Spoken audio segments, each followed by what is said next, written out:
Sure. So we're going to talk about something that we've been doing for, gosh, I think more than 10 years now. And that's bankruptcy sales.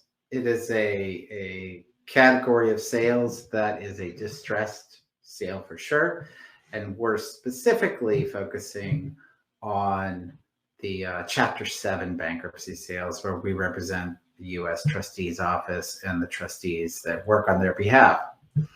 There is another component of bankruptcy sales, and that is someone can voluntarily, in either a Chapter 11 or Chapter 13, choose to sell a property, which still has to be reviewed by the court.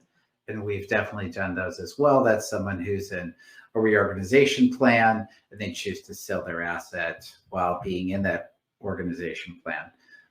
But today is mostly about Chapter 7, liquidation. It's typically still a voluntary bankruptcy dynamic that someone files for.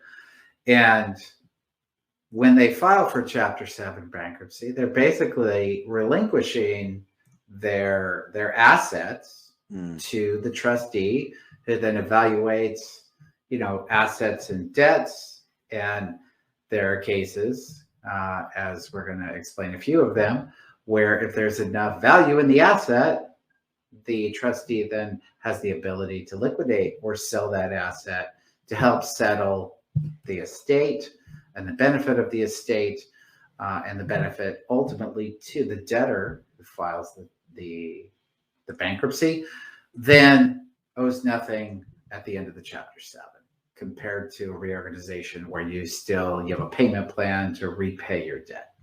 Got it. Okay, well, I am trying to get this thing running, and it's not allowing me. I was wondering why you were letting me run on so long there, man. Is Joe going to cut me off soon? But incredibly, you always are able to fill the space, Darren. So thank goodness for that. Sure. Let's see. I'm not seeing your video move anymore, buddy. No, I'm trying to. There you go. Hold on. Got back up. Let's see. We're gonna share. I keep talking, man. You want me to fill some more space? Keep talking.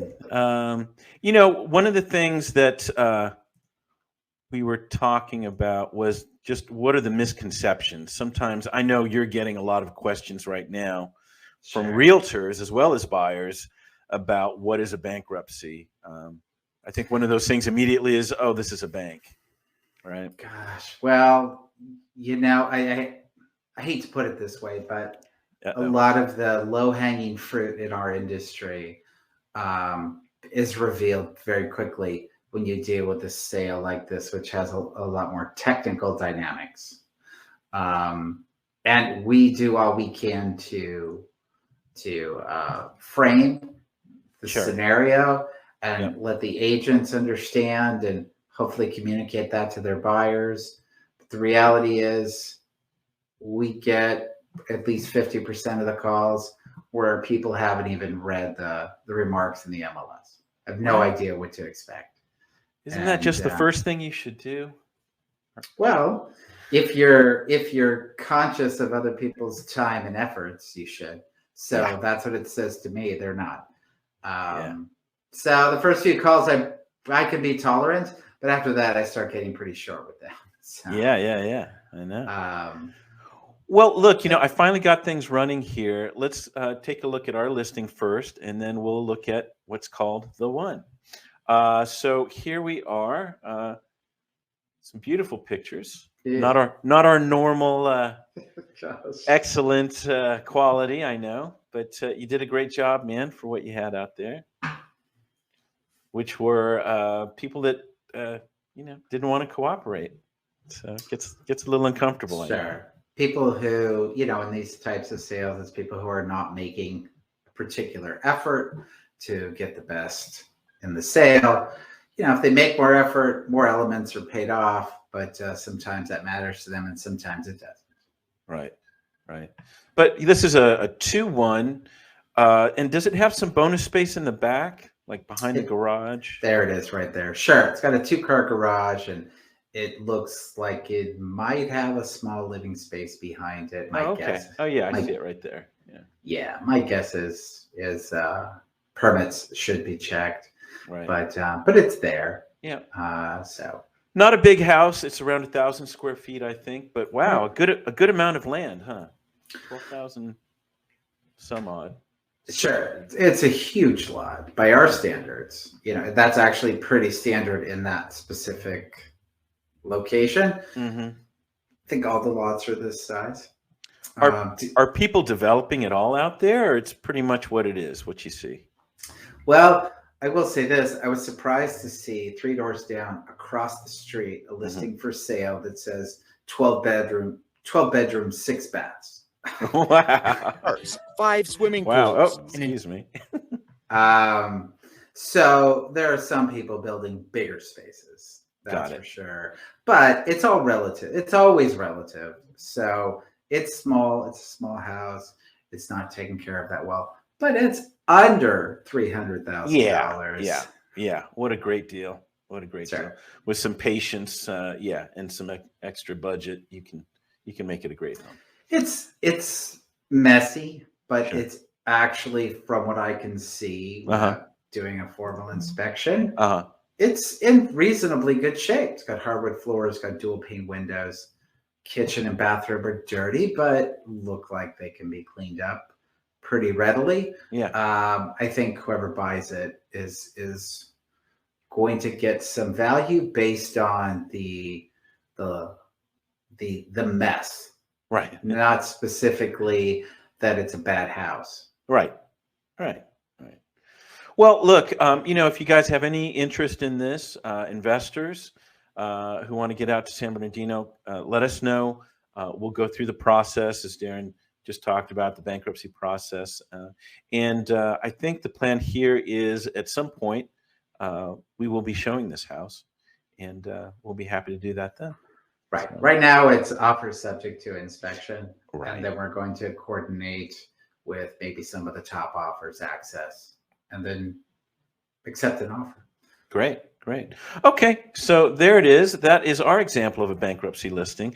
Now, I wanted to show you what just officially. Hold on here. Oh, here it is. Wow, look at it already. This is called The One. It is a bankruptcy listing that recently sold for $126 million. I think the original retail price on this, from the developer's standpoint, was a $500 million home. Arguably, probably one of the most expensive homes in the world, definitely for the U.S. And then I think it dropped to 295. I think a receiver took it over, and then it went into bankruptcy court. And I want to know who the trustee was on that one. Wow. Yeah. Let's look that one up. I know who the realtors are. They did pretty good on this one. It took them 3 years, but they got it done. Wow. Yeah. All right. Well, let's take a look at this. Just a little eye candy. Check it out. But perhaps the one to trump them all is the mega mansion known as The One. Designed by architect Niall Naomi, famous for his ambitious projects, this Bel Air mansion is more than everything you could ever want in a home. In this video, we'll go over some of the things that make The One stand out from its competitors, as well as a few reasons it may not be Naomi's one in the end. Be sure to watch to the end to discover the truth about the mansion. Don't forget to like and subscribe, and let's get started with the video. Exterior design. The One could almost be confused for an aircraft carrier from above from the exterior alone. With a tapered shape and more in the back than the front, this house has a ton of space, 100,000 square feet of space, in fact. There are all sorts of features in it, including an auto gallery that can hold 30 cars, 5 swimming pools, an interior nightclub, and a bowling alley. Since this house is in Bel Air, you'll also have some quite noteworthy neighbors around, like Jennifer Aniston, Jay-Z and Beyonce, Will Smith, and more. The One was designed to be capable of hosting some of the grandest parties imaginable. And with neighbors like that, whoever buys it probably will. Situated on 8 acres of land, the house has some exterior gardens that add a bit of life to the concrete surrounding it. With multiple decks for hangouts, pools with glass slides that people can peer into, and general design for hosting guests, the parties at The One will never be anything but grandiose and spectacular. Okay, well, we get the sense of how big and wonderful this place is. And oh so homey, isn't it, Darren? Wow. Hey, I want to say there are things in between there too. We did close another bankruptcy sale last week. That was nice. Yeah, it was quite nice. In fact, let me show that one. That was funny. But the end result of all this is it's still the basic concept of somebody has assets, they have debts to pay, and a bankruptcy trustee takes over and gets the bills paid. And this becomes, again, the same process, whether it's 126 million or 274,000. So, right. Yeah. Let's take a look. Let's see, where is that one? Clyburn. Yeah, let's see. Where is it? Gosh, so much content, Darren. Oh boy, let's see. It's a while ago. It took us a while, but anyway, Clyburn was a much better representation of who we are. Yeah, they're usually something in between. Clyburn is finished, staged, looks beautiful. This one is not finished, not staged. Yeah, has a lot of stuff in it. Seems very distressed. Usually it's somewhere in between. Yeah. That's what it comes down to. Yeah, I mean, so for the one that's in San Bernardino, where do you think, if that was fixed up, where do you think that price would go? Would it go to 4? I don't think it'd go to 4. I mean, maybe if you added on, or if you converted, the space, right there it is. Clyburn was a better example. Yeah. So certainly it would approach 4, but I don't think it'd get over 4. That neighborhood just, is in the 3s. Yeah. It's coming from where we're coming from. I'm always surprised to go there and see, hey, it's nice to know somebody could buy a house for $300,000. That is it's a working class neighborhood. That's what it comes down to. Yeah. And they still exist within a certain vicinity of Los Angeles. Right.